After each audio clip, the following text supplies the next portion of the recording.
Hello दोस्तों, कैसे आप सब। उम्मीद है आप सब मस्त होंगे। तो आज हम अगला यूग्लिना में जो भी पार्ट हमारा बचा हुआ था उसको कवर करेंगे। जैसा कि आपको पता है, BSc fifth semester third year का जो हमारा पहला सेमेस्टर है ना, उसमें हम जूलॉजी पढ़ रहे थे। यूग्लिना का कुछ पार्ट हमारा बचा हुआ था। पहला लेक्चर आप लोग इसका देखे होंगे। बीएससी थर्ड ईयर है ना, कौन सा सेमेस्टर चल रहा है? फिफ्थ सेमेस्टर, जूलॉजी की क्लास है ये। इसमें पहले यूनिट चल रही थी प्रोटोजोआ, जिसमें काफी सारी चीजें हमने कवर कर लिया है। यूग्लिना स्पीसीज पढ़ रहे थे, यूग्लिना विरिडिस।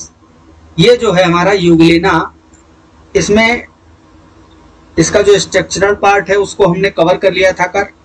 आज हम बात करने वाले हैं movement in Euglena.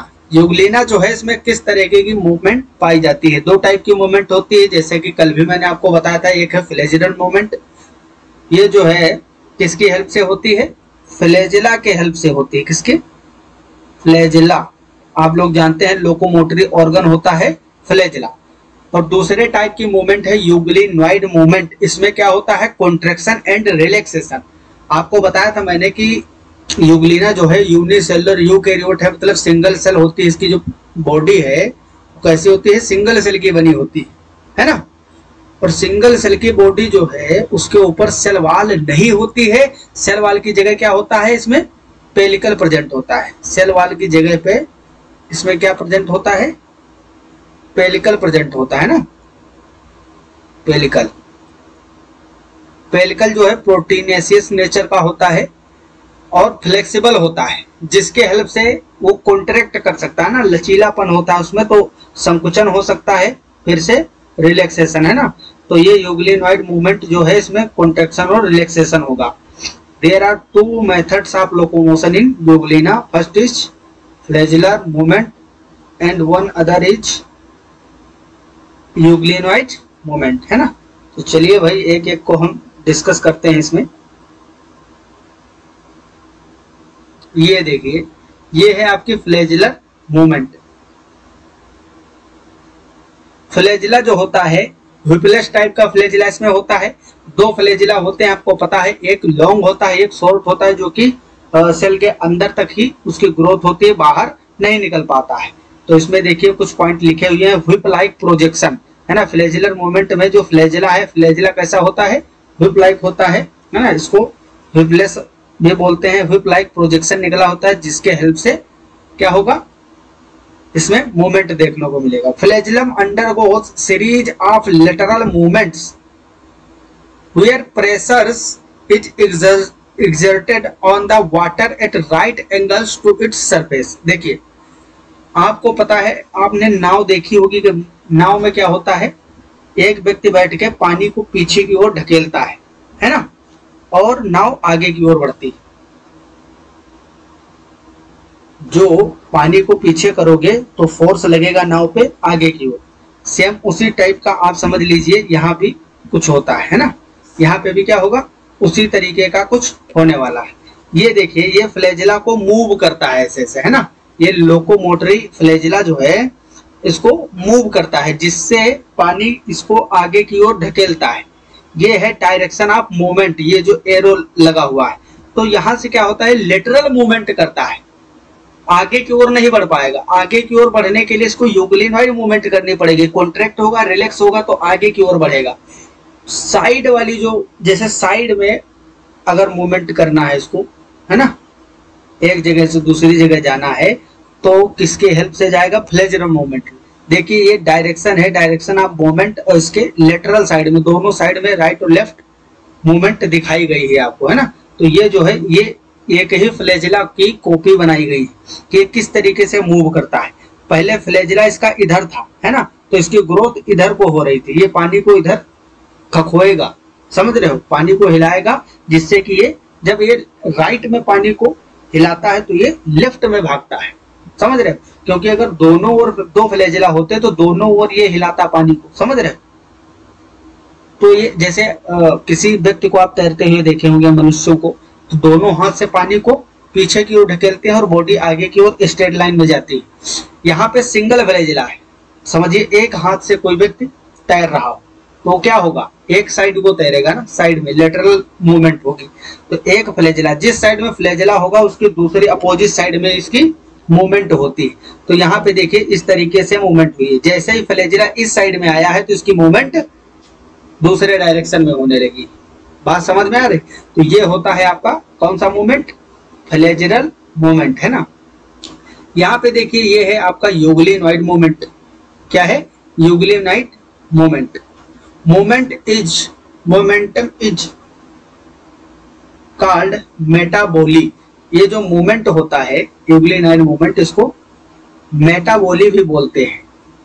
In this type the organism show a peculiar slow wiggling movement, peristaltic wave of contraction, है ना, and expansion trigger this movement. मतलब पेरिस्टेल्टिक मूवमेंट, जैसे आप लोग पढ़े होंगे पेरिस्टेल्टिक मूवमेंट, है ना, जो हमारा गट है, इंटेस्टाइन हो गया, ओइसोफेगस हो गया, आहार नाल जो है उसमें अलग अलग तरीके की गतियां होती हैं, आपको पता है, मूवमेंट्स होती हैं। ओइसोफेगस, जैसे हम लोग भोजन करते हैं तो पहले मुख गुहा में जाता है, बक्कल केविटी में, देन उसके बाद में ग्रसिका में जाता है, वो जो है ना ग्रसिका, ओइसोफेगस, उसमें फूड आगे की ओर कैसे बढ़ता है, पेरिस्टेल्टिक मूवमेंट होती है, इसमें क्रमांकुचन गति होती है। उसी तरीके से उसमें होता क्या, कॉन्ट्रैक्शन ही तो होता है, लयबद्ध तरीके से, है ना, कॉन्ट्रैक्शन और रिलैक्सेशन होता है, जिससे फूड आगे बढ़ता रहता है। सेम उसी तरीके से आप समझ सकते हैं यहाँ पे peristaltic wave of contraction and expansion. पहले ये कॉन्ट्रैक्ट करेगा, देखो ये बड़ा सा पूरा यूग्लिना है और यहाँ पे कॉन्ट्रैक्ट करके छोटा हो गया, फिर से जब पूरी बॉडी को रिलैक्स करेगा तो फिर आगे बढ़ जाएगा, फिर क्या करेगा, कॉन्ट्रैक्ट करेगा, है ना। तो contract then relax, contract then relax, ठीक है। इसी तरीके से अल्टरनेट ये करता जाता है और आगे की ओर मूव करता रहता है ना। तो ये भी लाइन आपको याद रखना है, इसमें peristaltic wave of contraction and expansion के थ्रू ये मूवमेंट होता है, जिसको हम यूग्लिनॉइड मूवमेंट कहते हैं, और यूग्लिना आगे की ओर बढ़ता चला जाता है। अब जो है अभी तक का सबसे इंपॉर्टेंट टॉपिक जो है यूग्लिना में, वो है मोड ऑफ न्यूट्रिशन, क्योंकि न्यूट्रिशन पे काफी सारे क्वेश्चन बनते हैं भाई। न्यूट्रिशन जो है ये काफी इंपॉर्टेंट है। मोड ऑफ न्यूट्रिशन, आपको पता है कि इसमें हर प्रकार का न्यूट्रिशन मिलेगा आपको, हर प्रकार का, जैसे कि दो ही टाइप है मेनली, एक तो है खुद से भोजन बना लीजिए या फिर दूसरों पे डिपेंड हुई। दूसरों पे डिपेंड होना और खुद से भोजन बनाना, इसमें भी अलग अलग कैटेगरी आती है ना।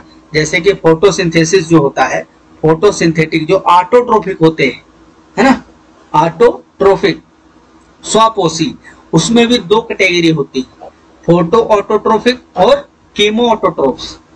फोटो ऑटोट्रोफ्स मतलब वो भी स्वयं भोजन बनाएंगे, और कीमो ऑटोट्रोफ्स भी स्वयं भोजन बनाते हैं।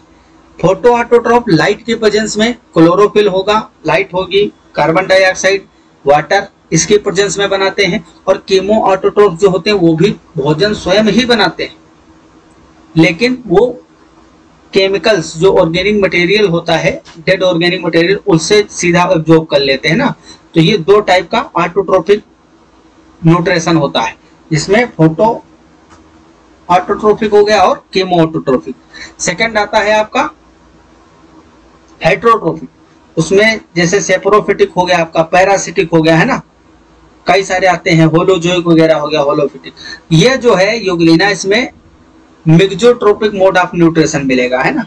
इससे पहले भी कई बार मैंने बताया, the mode of nutrition in euglena is mixotrophic, मतलब इसमें फोटो ऑटोट्रोफ और दूसरा हेट्रोट्रोफिक, मतलब ऑटोट्रोफिक और हेट्रोट्रोफिक दोनों है, इसीलिए इसको बोलते हैं mixotrophic mode of nutrition. Nutrition is accomplished either by holophytic और सेप्रोफिटिक और by both modes, मतलब या तो होलोफिटिक होगा या फिर सेप्रोफिटिक, या फिर दोनों तरीके का देखने को मिलेगा। अब यहाँ पे देखिए आपको होलोफिटिक और ऑटोट्रोफिक न्यूट्रिशन देखने को मिलेगा। Food is manufactured photosynthetically as in plants with the aid of carbon dioxide, light and chlorophyll in the chromatophores। इनका जो ऑर्गन्स होता है जिसमें पिगमेंट भरे होते हैं, उसको बोलते हैं क्रोमेटोफोर, है ना। उसमें क्लोरोफिल ए और बी होते हैं, जो कि हायर प्लांट में मिलने वाले क्लोरोफिल है। कल वाली क्लास में भी मैंने थोड़ा डिटेल से बताया था। तो क्लोरोफिल होना चाहिए, सनलाइट मिलनी चाहिए, वाटर और कार्बन डाइऑक्साइड, ये 4 बेसिक रिक्वायरमेंट होती हैं फोटोसिंथेसिस के लिए। और यहाँ पे शुगर का फॉर्मेशन होता है, ग्लूकोज और ऑक्सीजन निकल रही है ना। तो सेम उसी तरीके का फोटोसिंथेसिस है जो हम हायर प्लांट्स में पढ़ते हैं, उच्च वर्गीय पौधों में। क्लोरोफिल होगा, सनलाइट होगी, वाटर और CO2 होगा, और क्या बन जाएगा यहाँ पे, शुगर का फॉर्मेशन होगा और ऑक्सीजन रिलीज होगी, है ना। तो ये यहाँ पे आपको ऑटोट्रोपिक न्यूट्रिशन दिखाया गया है, जो कि फोटोसिंथेसिस है। चलिए आगे चलते हैं। यहाँ है सेपरोफिटिक और सेपरोजोइक न्यूट्रिशन। सेपरोफिटिक और सेपरोजोइक न्यूट्रिशन, यहाँ पे जो प्लैंक्टन्स होते हैं छोटे छोटे, जैसे कि in the absence of sunlight, अगर सनलाइट नहीं है, अंधेरे में पड़ गया है, euglena derives its food by another mode of nutrition known as saprophytic, osmotrophic और सेपरोजोइक, है ना। इस तरीके से देखिए, जो छोटे छोटे कीड़े मकोड़े होते हैं बहुत ही माइन्यूट, उनको ये क्या करता है, सीधा इंगल्ब कर लेता है। अब हम बात करते हैं रेस्पिरेशन की, है ना। इसका PDF आपको आज मिल जाएगा, क्योंकि ये टॉपिक आज कंप्लीट हो जाएगा यूग्लिना। तो इसका PDF और इससे पहले जो क्लासें हुई हैं उसका भी PDF नोट्स, और इसके अलावा यूग्लिना का एक हैंड रिटन या फिर कोई और अच्छा नोट्स मेरे पास अगर होगा, देखेंगे भी, तो आपको प्रोवाइड करा दिया जाएगा, ठीक है। तो ये जो है व्हाट्सएप ग्रुप जो बना हुआ है, और दूसरा टेलीग्राम ग्रुप में आप लोग ज्वाइन ही होंगे, वहां पे आपको नोट्स मिल जाएगा। अब थोड़ा सा रेस्पिरेशन की बात करते हैं। देखो, रेस्पिरेटरी ऑर्गन्स तो इसमें कोई है नहीं, है ना, क्योंकि आपको पता है इसमें जो है सेलुलर लेवल ऑर्गेनाइजेशन है, सिर्फ एक सिंगल सेल ही है, यूनिसेलुलर ऑर्गेनिज्म है। तो इसमें कोई सिस्टम तो डेवलप हुआ नहीं है कि इसमें श्वसन तंत्र हो, रेस्पिरेटरी सिस्टम हो। तो यहाँ पे क्या होगा, सिंपल डिफ्यूजन के थ्रू रेस्पिरेशन होता है। मतलब जो इसकी बॉडी सरफेस है, सेल में सीधा क्या होगा, डायरेक्ट डिफ्यूजन के थ्रू। डिफ्यूजन कैसे होता है मैंने आपको बताया था, इसमें कंसंट्रेशन ग्रेडियंट की जरूरत होती, चीजें हाई कंसंट्रेशन से लो कंसंट्रेशन की ओर जाती। आपको पता है यूग्लिना के अंदर जो चीजें अंदर होंगी गैसेस, वो तो यूटिलाइज कर ली जाएंगी, तो वो तो हमेशा कम ही रहेंगी बाहर के एनवायरनमेंट के अकॉर्डिंग। जैसे तालाब में मान लीजिए आप, पॉन्ड में यूग्लिना पड़ा हुआ है, तो पॉन्ड में बहुत सारा ऑर्गेनिक मटेरियल होगी, बहुत सारी गैसेस होंगी, जबकि इसके अंदर जितनी भी गैस जाती होगी, जैसे कार्बन डाइऑक्साइड गई, है ना, वो तो फोटोसिंथेसिस में यूज हो जाएगी। बात समझ रहे हो ना। तो क्या होगा, या फिर O2 है ऑक्सीजन, तो ऑक्सीडेशन में यूज हो जाएगी, और कार्बन डाइऑक्साइड अगर बनेगी ऑक्सीडेशन के थ्रू, तो वो बाहर रिलीज की जाएगी ड्यू टू कंसंट्रेशन ग्रेडियंट। तो जो चीजें बाहर ज्यादा मात्रा में है, बाहर के एनवायरनमेंट में, वो अंदर डिफ्यूज होके आ जाएंगी। डिफ्यूजन के लिए क्या इंपॉर्टेंट होता है, पहली बात चैनल्स होने चाहिए। कुछ चैनल्स नहीं, चैनल की जरूरत नहीं होती, मतलब जो सेल मेम्ब्रेन है ना, सेल मेम्ब्रेन कैसी होनी चाहिए, परमिएबल होना चाहिए, या फिर सेमी परमिएबल मेम्ब्रेन होनी चाहिए, वो तो इसके पास है ही। और पेलिकल से भी चीजें पास आउट हो जाती है, ये चीज आपको ध्यान रखना है। तो एक्सचेंज ऑफ गैसेस, इसमें intake of O2 and giving out of CO2। O2 को अंदर लेगा ऑक्सीडेशन से, भाई अंदर ऑक्सीडेशन होगा O2 के प्रेजेंस में, एनर्जी प्रोड्यूस होगी और कार्बन डाइऑक्साइड भी निकलेगी, जिसको बाहर दे दिया जाएगा। Takes place by diffusion through the body surface. तो इसकी पूरी बॉडी सरफेस से क्या होगा, डिफ्यूजन के थ्रू गैसियस एक्सचेंज होता है ना। अच्छे तरीके से आपको समझ में आ गया होगा। चलिए अब हम बात करते हैं एक्सक्रेशन की, मतलब उत्सर्जन किस तरीके का होता है। यहाँ पे देखिए उत्सर्जन कैसे होगा, ये देखिए किस तरीके का आपका पपीता के जैसे बनाया हुआ है ना, यूग्लिना एकदम लग रहा है पपीता है। The elimination of carbon dioxide and nitrogenous based product like ammonia. आपको पता होगा जो एक्वेटिक एनिमल होते हैं, जलीय ऑर्गेनिज्म है, जो जलीय जीव जंतु, वो अमोनिया को ही एक्सक्रीट करते हैं। हम लोग यूरिया को करते हैं, पक्षियां जो हो गई, इंसेक्ट हो गए, ये सब किसका करते हैं, जितने भी स्थलीय होंगे ये करते हैं किसका, यूरिक एसिड। मछलियां और बाकी जो एक्वेटिक एनिमल्स हैं वो सब अमोनिया का करते हैं। हमारे में एडाप्टेशन हुआ है ना, क्यों एडाप्टेशन हुआ, क्योंकि अमोनिया को एक्सक्रीट करने के लिए वाटर की ज्यादा रिक्वायरमेंट होती। हम लोगों में अगर यूरिया की जगह अमोनिया को उत्सर्जित किया जाए तो जितना भी बॉडी में वाटर है सब यूज हो जाएगा और बॉडी डिहाइड्रेट हो जाएगी। इसलिए जैसे जैसे एवोल्यूशन हुआ, जैसे हम लोग किससे बने, लेटेस्ट देखा जाए ज्यादा नजदीकी तो आपके चिंपैंजी गोरिल्ला मिलेंगे, और उससे पीछे जाओगे तो कहीं ना कहीं आप रेप्टिलिया एम्फीबिया ये सब पढ़ते हो ना। तो ऑर्गेनिज्म का जैसे जैसे डेवलपमेंट हुआ तो उसके आवास के अनुसार चीजें बदलती गई। जो एक्वेटिक एनिमल्स है उसमें अमोनिया एक्सक्रीट होती, और जो स्थलीय प्राणी है लैंड पे रहने वाले उनमें क्या होता है, यूरिया या फिर यूरिक एसिड, जिसमें कंपैरेटिवली कम वाटर की रिक्वायरमेंट होती है एक्सक्रीट करने के लिए, है ना। तो वाटर, हमको जल हानि से बचना है, वाटर को कंजर्व रखना है, इसलिए क्या होता है, ये जो है यूग्लिना है तो वाटर में ही रहता है। तो यहाँ पे अमोनिया नाइट्रोजनस वेस्ट प्रोडक्ट है ना।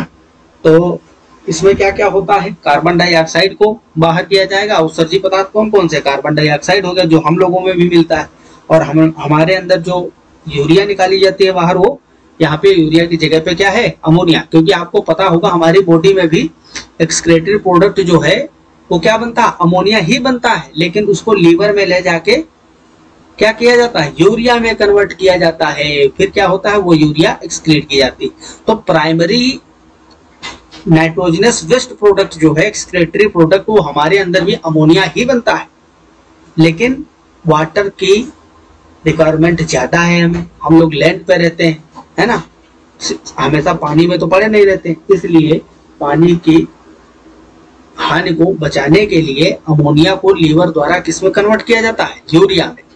समझ रहे हो, चीजों को रिलेट करिए। और ये तो पानी में पड़ा रहता है, तो कितनी भी पानी की रिक्वायरमेंट हो अमोनिया ही सीधा सेक्रेट कर दी जाएगी, और इसके पास लीवर भी नहीं है, समझ रहे हो, इसीलिए लीवर नहीं है, लीवर की आवश्यकता भी कोई विशेष नहीं। तो इसमें जो है the elimination of carbon dioxide and nitrogenous waste product ammonia takes place through the general body surface by diffusion. मतलब इसके अंदर तो अमोनिया बन रही है, जब प्रोटीन का डिग्रेडेशन होगा, है ना, ऑक्सीडेशन होगा, जिससे कि अमीनो एसिड्स बनेंगे, फिर फर्दर उससे एनर्जी ली जाएगी बॉडी के अंदर, तब क्या होगा, अमोनिया रिलीज होगी।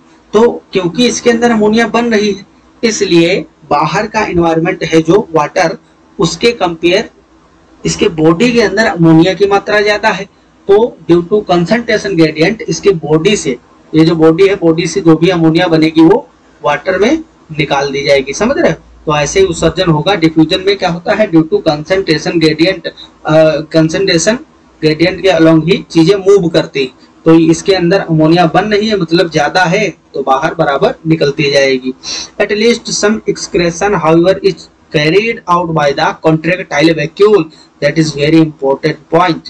ये जो है कॉन्ट्रैक्टाइल वैक्यूल, इसके द्वारा भी कुछ ऐसे पदार्थ हैं जो उत्सर्जी पदार्थ इसके अंदर बनते हैं, उनको बाहर सिक्रेट किया जाता है, ठीक है। तो आपको याद रखना है कि एक्सक्रेशन में कॉन्ट्रैक्टाइल वैक्यूल भी पार्टिसिपेट करती है। अब बात करते हैं ओस्मो रेगुलेशन, मतलब परासरण नियमन कैसे होता है बॉडी में। परासरण नियमन, साल्ट वगैरह की जो साल्ट बैलेंसिंग है, ये बहुत जरूरी होता है।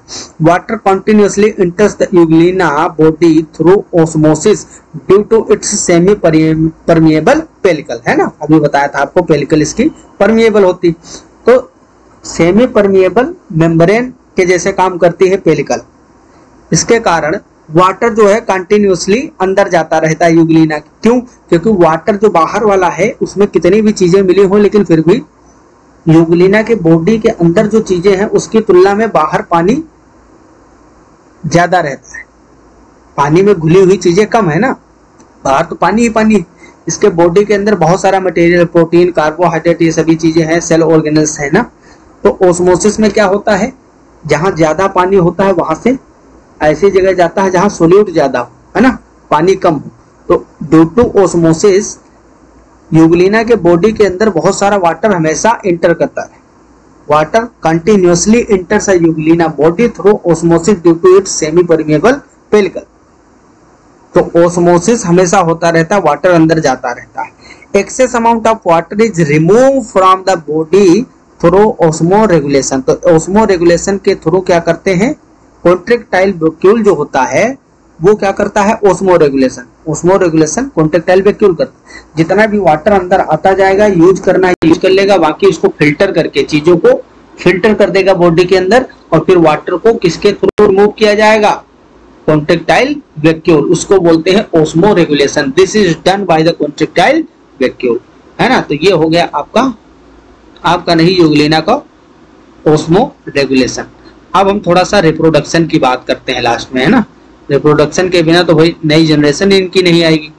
तो euglenoids do not reproduce sexually, क्योंकि ये लोअर ऑर्गेनिज्म है, इसमें आपको सेक्सुअल रिप्रोडक्शन देखने को नहीं मिलेगा। और सिंगल सेल ऑर्गेनिज्म जो होते हैं उनमें मैक्सिमम क्या होता है, एसेक्सुअल रिप्रोडक्शन ही होता है। तो reproduction is by cell division, single cell है डिवाइड कर जाएगी, बाइनरी फिजन या फिर मल्टीपल फिजन के थ्रू। मल्टीपल फिजन में एक सेल से कई सारी सेल बनेंगे, बाइनरी फिजन में सीधा डिवाइड करके 2 सेल बनाएगी। तो longitudinal binary fission and multiple fission के थ्रू इसमें रिप्रोडक्शन होता है, एसेक्सुअल रिप्रोडक्शन। ये देखिए लॉन्गिट्यूडिनल बाइनरी फिजन, देखो एक ट्रांसवर्स बाइनरी फिजन होता है जिसमें इस तरीके से डिवाइड कर जाए। इसमें क्या हो रहा है, खड़ा खड़ा डिवाइड कर रहा है, ये इस तरीके से लॉन्गिट्यूडिनल। आपको पता है ये ट्रांसवर्स और लॉन्गिट्यूडिनल क्या होता है ना। लॉन्गिट्यूडिनल मतलब अनुदैर्ध्य अक्ष से डिवाइड करेगा, ट्रांसवर्स मतलब अनुप्रस्थ काट। इन this type of fusion fission बोलते हैं ना, फ्यूजन मतलब फ्यूज करना, फिजन मतलब डिवाइड हो जाएगा।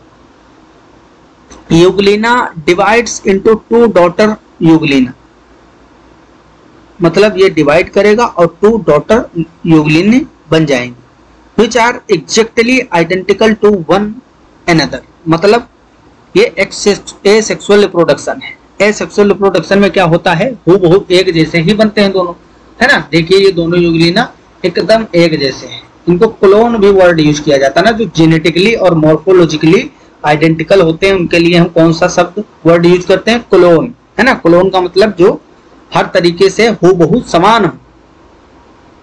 ये जो है आपका बाइनरी फिजन हो गया। बाइनरी फिजन से क्या होता है, ये इस तरीके से डिवाइड कर जाते हैं ना। चलिए यहां पे देखिए ये binary fission, longitudinal binary fission को आपको बहुत अच्छे तरीके से दिखाया गया है। यहां से देखिए किस तरीके से ग्रुप बनती जा रही है, अंदर ऐसे बनती जाएगी, और जितने भी सेल ऑर्गेनल्स हैं वो भी उस समय डिवाइड होते हैं। अंदर के जो सेल ऑर्गेनल हैं वो भी डिवाइड होंगे, क्योंकि बराबर मटेरियल दोनों में बंटवारा करना है। तो सेल में जितने भी सेल ऑर्गेनल है डिवाइड हो जाएंगे, डबल हो जाएंगे, और एक आधा पार्ट इधर आ जाएगा और आधा मटेरियल इधर आ जाएगा, और बीच से ग्रुप बनती चली जाएगी और लास्ट में यहाँ तक आएगी, और 2 यूग्लिना अलग अलग आइडेंटिकल एक जैसे बन जाएंगे, जो कि जेनेटिकली और मॉर्फोलॉजिकली एक जैसे होंगे। यहाँ पे देखिए मल्टीपल फिजन आपको देखने को मिलेगा। Euglena undergo repeated mitotic division giving rise to 16 to 32 small daughter individuals. This usually take place in insisted condition. Insisted मतलब जब अनफेवरेबल कंडीशन होती है तो इसके ऊपर एक इंसिस्टमेंट की प्रोसेस होती है ना। इंसिस्ट मतलब ऊपर से इनकी एक कवरिंग चढ़ जाती है कठोर, उसके अंदर एक सेल्स जो है कई बार डिवाइड हो जाती है माइटोटिकली, मतलब म्यूसिस, इसमें माइटोटिक डिवीजन हो जाते हैं कई सारे, जिससे एक से 4 बनेंगे, 4 से 8, इसी तरीके से बनते चले जाते हैं। डिवाइड हो गए 1 से 2, 2 से 4, 4 से 8, है ना। इस तरीके से कई सारी सेल्स डिवाइड होंगी, और एक वो जो पूरा मतलब आवरण बन जाता है चारों ओर से ना, इस तरीके से सिस्ट बन जाता है, पुटी जिसको बोलते हैं ना। जैसे अमीबा में आप पढ़े होंगे, है ना, पुटी भवन, उसी तरीके से पुट बनता है। और अंदर यूग्लिना होता है, वो कई बार डिवाइड करता है, फिर जब वो सिस्ट टूट जाता है, ब्रेक होता है, तब कई सारी यूग्लिना बाहर निकल आते हैं ना। तो ये दूसरा मेथड है मल्टीपल फिजन का, जो कि एसेक्सुअल मेथड का ही पार्ट है ना। तो ये इस तरीके से डिवाइड करता है। ये हो गया आपका रिप्रोडक्शन कंप्लीट। अब हम बात करते हैं इसमें थोड़ा सा इकोलॉजिकल इंपॉर्टेंस की, है ना।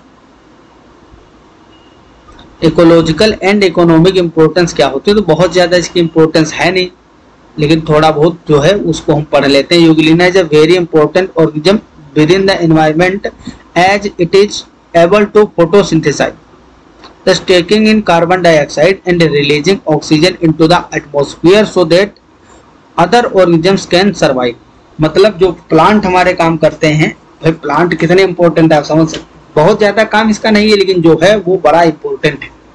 पहला यही फोटोसिंथेसिस वाला, कार्बन डाइऑक्साइड को खपत करते हैं ना, जो भी एनवायरनमेंट में बढ़ती जाती है, इतनी ज्यादा प्रदूषण बढ़ता जा रहा है, पोल्यूशन हो रहा है, कार्बन डाइऑक्साइड की जो मात्रा है लगातार बढ़ती जा रही है, तो यूग्लिना जितने ज्यादा होंगे फोटोसिंथेसिस करेंगे प्लांट के जैसे, है ना, और कार्बन डाइऑक्साइड को यूज करेंगे और एटमॉस्फेयर में ऑक्सीजन को रिलीज करेंगे। तो ये एक तो इम्पोर्टेंट हो गया, है ना, ये इन्वायरमेंट के हिसाब से देखा जाए काफी अच्छा कार्य है।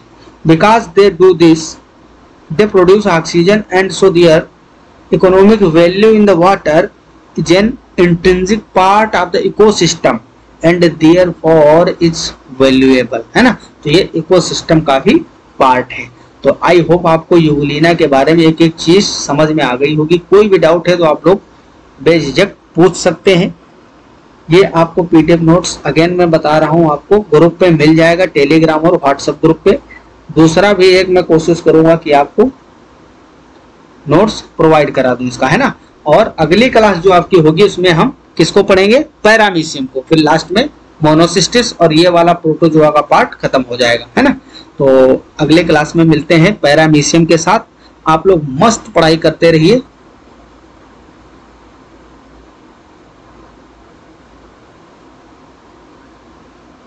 एकदम बिंदास होके पढ़ते रहिए, है ना।